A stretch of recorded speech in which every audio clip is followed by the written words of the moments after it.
தமிழ்நாட்டில் சட்டம் ஒழுங்கு சீர்கெட்டு விட்டது. இதை உடனடியாக உள்துறை அமைச்சர் திரு அமித்ஷா அவர்கள் கவனத்தில் கொண்டு தக்க நடவடிக்கை எடுக்க வேண்டும் என்று பாஜகவுடைய மாநில தலைவர் திரு நயினார் நாகேந்திரன் அவர்கள் ஒரு டீட்டெயிலான ஒரு கடிதம் எழுதியிருக்காரு. அந்த கடிதத்துல அமித்ஷா அவர்களுக்கு நிறைய விஷயங்களை குறிப்பிடுறாரு. அதுக்கப்புறமா அமித்ஷா அவர்கள் தமிழ்நாட்டுக்கும் வராரு. இந்த கடிதத்துல அப்படி என்ன இருக்கு, அமித்ஷா அவர்கள் எதற்காக தமிழ்நாட்டுக்கு வராரு, தமிழ்நாட்டுல அப்படி என்னதான் பிரச்சனை, ரீசெண்டா நடந்த சட்ட ஒழுங்கு சீர்கேடு சம்பவங்களுடைய ஒரு லிஸ்ட்டை இந்த வீடியோல டீட்டெயிலா பார்க்கலாம் வாங்க.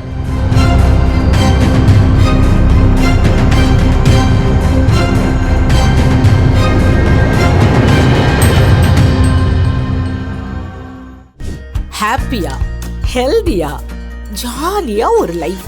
Lanco Harmonia Pavilion Senior Living Apartments at Sri Perambatoor 2 BHK just 49 lakhs. Call 7717273747. அனைவருக்கும் வணக்கம். நம்ம எல்லாருக்குமே தெரியுங்க, சமீப சில நாட்களாக தமிழ்நாட்டில் வடமாநில தொழிலாளர்களுக்கு எதிராக நடக்கக்கூடிய வன்முறை சம்பவங்கள் நாடு முழுக்க மிகப்பெரிய அதிர்வலைகளை ஏற்படுத்தி இருக்கு. உழைக்க வந்தவங்களை இப்படிதான் அடிப்பீங்களா, உங்க மாநிலத்துக்கு வேலை தேடி வந்தவங்க அவங்க, உங்களுடைய விருந்தினர்கள் அவர்களை இப்படியா நடத்துவது என்று நாடு முழுக்க ஒரு கொந்தளிப்பு ஏற்பட்டிருக்கு.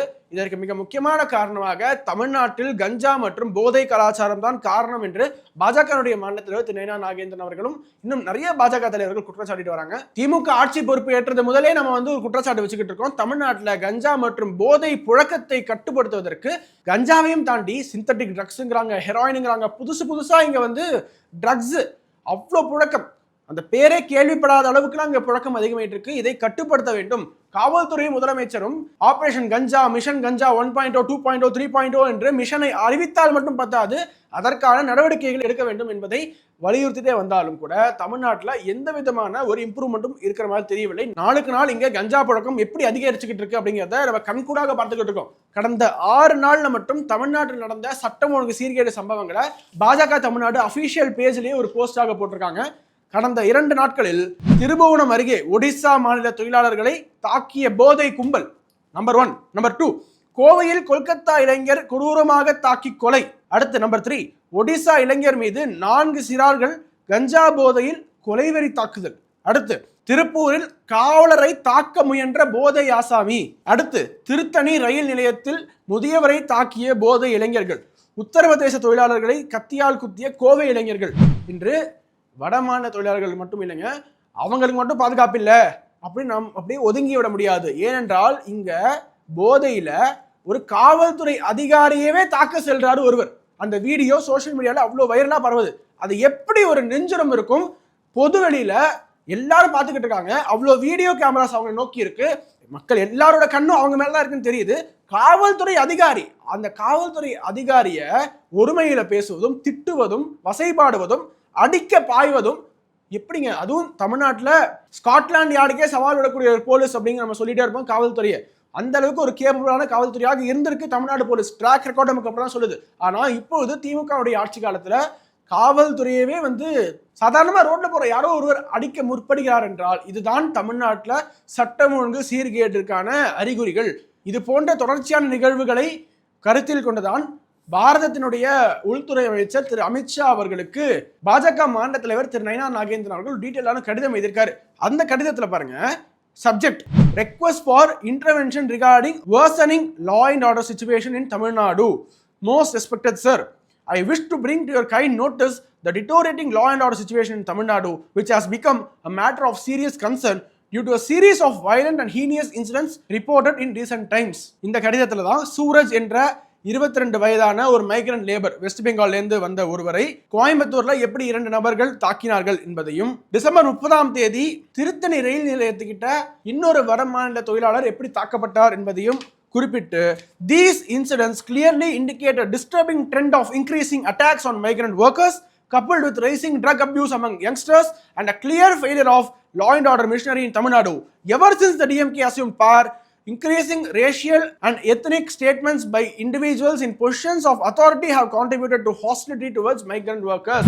ரொம்ப முக்கியமான ஒரு பாயிண்ட், ஆட்சி அதிகாரத்தில் இருப்பவர்களே இங்கு பணிக்கு வரக்கூடிய வட மாநில தொழிலாளர்களுக்கு எதிராக நிறைய ஸ்டேட்மெண்ட்ஸ் விட்டது. இந்தி பேசும் இளைஞர்களை தமிழ்நாட்டு வேலைக்குள் நுழைக்கிறது, அதன் மூலமாக பிஜேபி வளர்த்தலாம் அப்படின்னு ஒரு சூழ்ச்சி செஞ்சுக்கிட்டு இருக்கிறாங்க. பீகார்ல ஹிந்தி மட்டும் படிக்கிறது இங்க தமிழை கத்துக்கிட்டு இன்னைக்கு நம்ம வீடு கட்டி தரான், சாலையை பெருக்கிறான், கக்கூஸ் கழுவுறான். இதுதாங்க இந்தி படிச்சா வேலை. அங்கே நார்த் இந்தியாவில் இந்தி படித்தவங்களாம் வேலை கிடச்சிருக்கிறானா? எல்லாம் சென்னையில் என்ன பண்ணுங்கிறான்? இப்போ பானிபூரி அடிச்சுங்கிறான். எரியிற நெருப்புல எண்ணெயை சேர்த்த விதமாக ஆகிவிட்டது என்பதை பாஜகவுடைய மாநில தலைவர் குறிப்பிடுறாரு. அப்படியே கண்டினியூ பண்றாரு. அமித்ஷா அவர்களிடம் என்ன சொல்றாரு அடுத்து பாருங்க. Moreover, incidents such as the cylinder blast at the Kotai Ishwaran temple in Coimbatore and the arrest of individuals allegedly linked to extremist activities under the guise of education institutions highlight deeper internal security challenges. Frequent reports of robberies, murders of elderly persons, daylight killings and sexual offences against women and children further underline the gravity of the situation. In the light of the above developments and the deteriorating law and order situation, the general public, especially vulnerable sections such as women and children, are greatly threatened. I request your kind intervention and appropriate action to ensure the safety and security of the public and to restore confidence in the public order in Tamil Nadu. பொதுமக்கள் அனைவரும் பீதியில் இருக்காங்க, அச்சத்தில் இருக்காங்க. குறிப்பாக வல்னரபிளாக இருப்பாங்க இல்லையா, அவங்க, அதாவது பெண்கள், குழந்தைகளை குறிப்பிடுறாரு. அவங்களாம் இன்னும் மேலும் அச்சத்தில் இருக்காங்க. உடனடியாக தயவு செய்து இதில் தலையிட்டு, தமிழ்நாட்டினுடைய சட்டம் ஒழுங்கு விவகாரத்தில் தலையிட்டு, தமிழ்நாட்டில் நிலவி வரும் இந்த pathetic law and order situation, complete break down of law and order சிச்சுவேஷனை நீங்கள் சரி செய்ய வேண்டும் என்று அமித்ஷா அவர்களுக்கு ஒரு கோரிக்கை வைத்திருக்கார் நயனா நாகேந்திரன் அவர்கள்.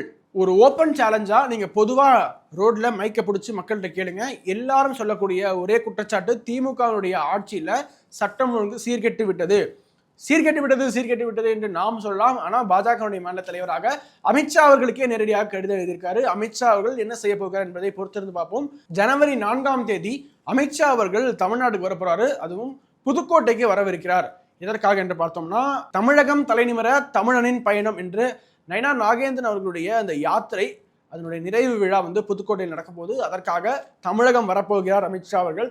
அவர்கிட்ட நிச்சயமாக இந்த பிரீஃபிங்ஸ் தான் கொடுப்பாங்க. தமிழ்நாட்டில் என்ன நடந்துகிட்டு இருக்கு என்பதை எல்லா பிரீஃபிங்ஸையும் கேட்டுவிட்டு நிச்சயமாகவே தமிழ்நாட்டுக்கு வருகிற 2026 ஒரு விடுவு காலம் பிறக்கும் என்று நம்புகிறோம். தமிழ்நாட்டில் ஒரு ஆட்சி மாற்றத்திற்காக மக்கள் அனைவரும் நாம் சேர்ந்து உழைப்போம், ஆட்சி மாற்றத்துக்காக உழைப்போம். அப்போதுதான் தமிழ்நாட்டுக்கு விடுவு காலம். இல்லைனா சட்டம் ஒழுங்கு சீர்கேடு இன்னும் 5 வருஷம் புலம்ப வேண்டியிருக்கும். அப்படி புலம்பக்கூடாது என்றால் இந்த திமுக ஆட்சி வீட்டிற்கு போக வேண்டும். அதுதான் இப்போதைக்கு நமக்கு இருக்கக்கூடிய one and only task, primary task என்று சொல்லி விடைபெறுகிறேன். வணக்கம், வந்தே மாதரம். உலக தமிழ் சொந்தங்களுக்கு வணக்கம். நான் ராஜவேல் நாகராஜன். பேசு தமிழா பேசு வலையொலியுடைய வளர்ச்சிக்கு நீங்களும் உறுதுணையாக இருக்கணும்னு நினச்சிங்கன்னா இந்த வீடியோடைய டிஸ்கிரிப்ஷனில் இருக்கக்கூடிய ரேசர் பே லிங்கை கிளிக் பண்ணுங்கள். அந்த லிங்க்கில் போயிட்டு உங்களுக்கு விருப்பமான தொகையை பேசு தமிழா பேசுவனுடைய வளர்ச்சிக்கு உங்களுடைய பங்களிப்பாக நீங்கள் கொடுக்கலாம். நன்றி, வணக்கம். ரேபிஸ் உள்ள வந்துடுச்சுன்னா, அதோட அறிகுறிகள் ஆரம்பிச்சிருச்சுன்னா அதுக்கு ட்ரீட்மெண்ட்டே கிடையாது. 100% மரணம். பாதுகாப்பு இல்லாத உடலுறவு வைக்கும் பொழுது இந்த மருக்கள் பாதிக்கப்பட்ட நபர் கிட்ட இருந்து இன்னொருத்தருக்கு ஈஸியா பரவலாம். ஃபர்ஸ்ட் நமக்கு சுகர் இருக்கான்றதை செக் பண்ணிக்கணும். சுகர் இருக்கக்கூடிய நிறைய நபர்களுக்கும் கண்ணெரிச்சல் ஏற்படும். 2-3 பேர் at 20A டயபெட்டிஸ் வரக்கூடிய வாய்ப்பு இருக்கு. இதை ராத்திரி 8 மணிக்கு மேலே இவங்க ரெகுலராக சாப்பிட ஆரம்பிச்சாங்கன்னா, சைக்கிளிங் பண்ணுறவங்களுக்கு நான் எழுதிய தரலாம் ஹார்ட் ப்ராப்ளம் வராது. பேசு தமிழா பேசு சேனலுக்கு ஆதரவு தந்து கொண்டிருக்கக்கூடிய பார்வையாளர்களுக்கு வணக்கம். அரசியல், ஆன்மீகம்னு மட்டும் இல்லாம இப்போ ஹெல்த்லயும் நம்ம வந்தாச்சு. ஹெல்த் சம்பந்தமான பிரச்சனைகளுக்கும், ஹெல்த் டிப்ஸுக்கும், ஹெல்த் கேருக்கும், இல்ல ஹெல்த் பத்தி ஏதாவது தெரிஞ்சுக்கணும் அப்படின்னு நினைச்சீங்கன்னா ஹெல்த் குரு சேனல் கண்டிப்பா உங்களுக்கு யூஸ்ஃபுல்லா இருக்கும். பேசு தமிழா பேசு சேனலுக்கு கொடுக்கக்கூடிய இதே சப்போர்ட்டை ஹெல்த் குரு யூடியூப் சேனலுக்கும் கொடுத்து அந்த சேனலை சப்ஸ்கிரைப் பண்ணி உங்க நண்பர்களுக்கு ஷேர் பண்ணும்படி கேட்டுக்கிறோம். நம்ம ஹெல்த் குரு சேனலோட லிங்கை டிஸ்கிரிப்ஷன்ல தரோம், மறக்காம செக் பண்ணி பாருங்க.